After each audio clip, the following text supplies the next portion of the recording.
Chapter 18. Editorial Meeting. When John arrived at the Gazette next morning, he could tell that it was not going to be an ordinary day at the office. The main clue to this was that it was only just 9 o'clock and all the reporting staff were already sitting at their desks, something he'd never seen before. "I'm not late, am I?" he asked Dick East. "No, not at all, but the boss told me he wants the meeting to start as soon as everyone has arrived, which is now, really." John could see through the glass walls of the inner office where the editor was already chatting to Dr. Salter and Ben Carter. When he saw John arrive, he opened his door and beckoned everyone in. "Make yourselves comfortable, everybody. There's no need for introductions because you've all met Dr. Gerald Salter and Ben Carter many times, I'm sure. On the other hand, our guests won't know all of your names, so please identify yourselves when you ask questions. Before I start, I want you to understand why we are having this rather melodramatic meeting. It's because when you leave this room, I don't want you talking to anyone about what you're going to hear today. Basically, this is our story, and I don't want it leaking out before we publish on Wednesday. I can't control everything you say and do, but just be sensible. If you want to tell your wives or husbands, that's okay, if you trust them, that is, but not to the rest of your families. If I see it gets into the national papers before Wednesday, I shall sack you all." He smiled as he sat on the corner of his desk. Next to him was a wooden easel with a white sheet hanging over it. In the middle of the desk was a smaller object similarly covered. Dr. Salter, he says we can call him Jerry, has been working on the Snook mystery for nearly 2 months now, and he's making amazing progress. His team has come up with some startling 2- and 3-dimensional images of Abigail. That is her real name, by the way, and Dick handed me these just 2 weeks ago. He held up a sheaf of papers, brown with age. They were given to him by Walter Chindle, a solicitor in Chesham, who is a collector of old letters and records. Mr. Chindle had never heard the highwayman story, but after seeing the article in February's Gazette, he remembered seeing the name Snook and decided to take a further look at these documents. I'm not going to read them out because it's in rather old-fashioned language and it would take ages, but I have in my hand the official version of events before and after the execution. By official version, I mean that it has been written by Dick using evidence gathered by Jerry's team as well as a great deal of help from the solicitor. So here goes. He stood behind his desk so that he could be properly seen and heard. I'll leave out the bit we already know and how Snook tried to spend a huge banknote in London and how he was eventually captured. I'll start with the day before his execution when he was held prisoner in the Swan public house in Boxmoor. Abigail Shepherd was a servant in a large house near Hatfield. At one time she had been Snook's lover and given birth to their son, who was now 4 years old. Because of her lowly status and the absence of a father, she had no choice but to place him in an orphanage in St Albans. Snook was unaware of the existence of his son, but during her visit she told him he was the father of her child. They made a plan for Snook to escape, Abigail having the desperate hope that they could live together as a family. He escaped by simply walking past the jailer wearing her cloak and pretending to be weeping uncontrollably. Abigail hid under the blankets on his bed, but was soon discovered by the jailer. She professed her innocence, claiming that Snook had tried to strangle her and she had passed out. However, the jailer, William South, harassed her into admitting that she was a party to the escape. Staying at the inn was a rich and powerful merchant who was also a magistrate. His name was Paul Steelman, who lived in a large house in Hempstead and had friends within the post office. He was taking a great deal of interest in the proceedings and was intending to be the eyes and ears of these friends at the execution the following day. The jailer interrupted his breakfast to tell him what had happened, and he took command of the situation. Word came that Snook had been seen running along the newly completed Grand Junction Canal, as it was called then, and the jailer and 4 men went after him. They thought he was hiding in one of the many canal boats and began searching them, one by one, without success. It is reported that the jailer shouted to a small group of boat people, "I know he's in here somewhere. Tell him we have his mistress in custody and she'll be hung for aiding and abetting his escape unless he gives himself up." Snook jumped down from a willow tree where he was hiding and gave himself to the authorities.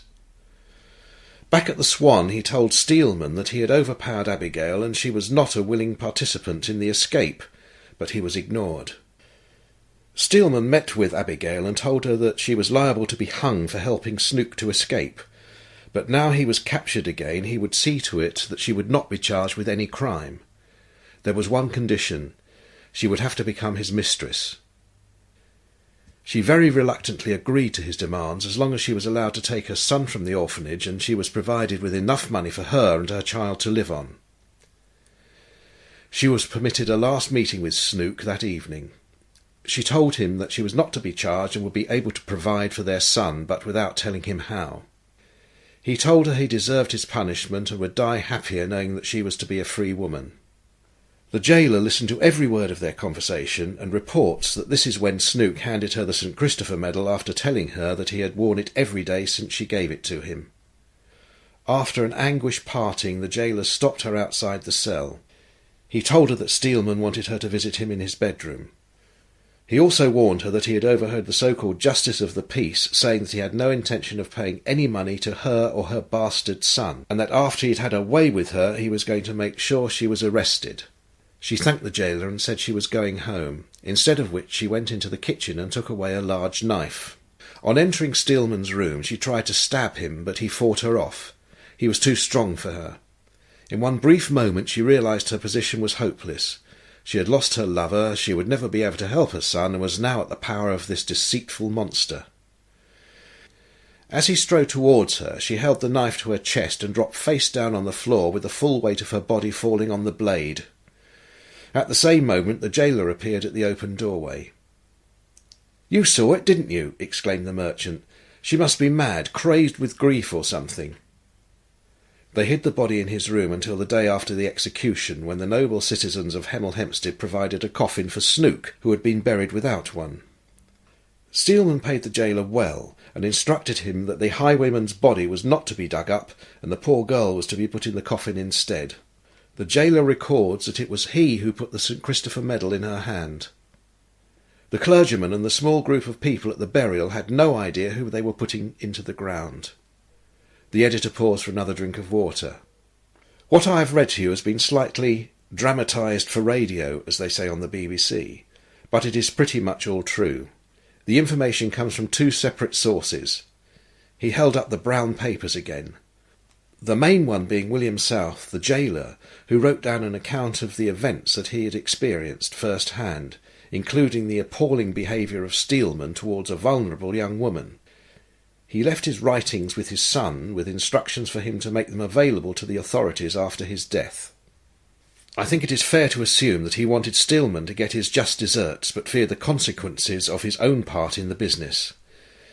It didn't quite work out as planned, because the envelope containing his story was never opened for some reason, and when it eventually came into the hands of our solicitor friend, the seal was still unbroken. Mr. Chindle has a brother Joseph, who is another solicitor in Berkhamsted. Chindles have been solicitors in the area for more than 2 centuries, and they never throw anything away, apparently. He asked Brother Joseph to search his records, and he discovered the last will and testament of Paul Steelman. This ignoble magistrate had no dependents, and we can only suppose that he must have developed some kind of remorse, or thought he could buy his way into heaven or way out of hell, because he left all his possessions to Charles Shepherd, the son of Abigail and Snook. The orphanage log records that a young man with that name left their establishment after inheriting a considerable fortune. He emigrated to America not long after the War of Independence and did very well for himself. His descendants now own large parts of New Jersey. That's me finished for a bit. I just want to add that our circulation rose quite a bit last week with the start of the Hemel Spectacular, but next Wednesday we should see a steep climb in the sales figures. He sat down before asking Dr. Salter if he had anything to add. Not very much, really. Just to say that we have permission to restart excavations in 2 weeks' time. Yes, you have a question. I'm Bill Porter, said a very young man with curly hair and thick glasses. How hopeful are you that you will find Snook's body this time? Porter the reporter. I like that. Sorry, you must have heard that hundreds of times. Very hopeful is the answer. The original grave is still open from when we were last at the dig and covered by some boards. That's where we will start. It seems extremely likely that the jailer redug the grave in secret and left Snook's body at the bottom under a small amount of earth. Back in February none of us thought of digging any deeper, but now I'm very confident we need only dig a few more feet to find him. He looked round at his audience. Any more questions? No? Yes, Mr. Porter. How far have you got with the reconstruction of Abigail's face? Ah, this is where we do some unveiling. He strode over to the desk and uncovered the round object, which was a clay bust of a young woman with fairly ordinary but well-proportioned features. Even so, this caused quite a sensation. John took some photographs with Dr. Salter and Ben standing behind it. I think it's a pretty impressive piece of reconstruction, but without hair I think it doesn't really do her justice. On the other hand, he said, approaching the easel, our artist is convinced this is a pretty accurate impression of what she looked like. He carefully lifted up the sheet. This caused a few gasps amongst his audience. John, who was taking photographs of Dr. Salter in the act of unveiling, suddenly stopped what he was doing and sat down in a chair as if transfixed by what he saw. It was a painting of a young woman, not peering directly out of the picture, but slightly to her right and looking down. This semi-profile had enabled the artist to present a more believable likeness than the usual full-face view seen in police identity kit pictures. This position had been very cleverly chosen by the painter so that only a small part of the eyes could be seen, the actual colour being unknown. Unlike the clay likeness, this one clearly showed someone who was very beautiful. Partially tucked under her white linen cap was a profusion of straight blonde hair.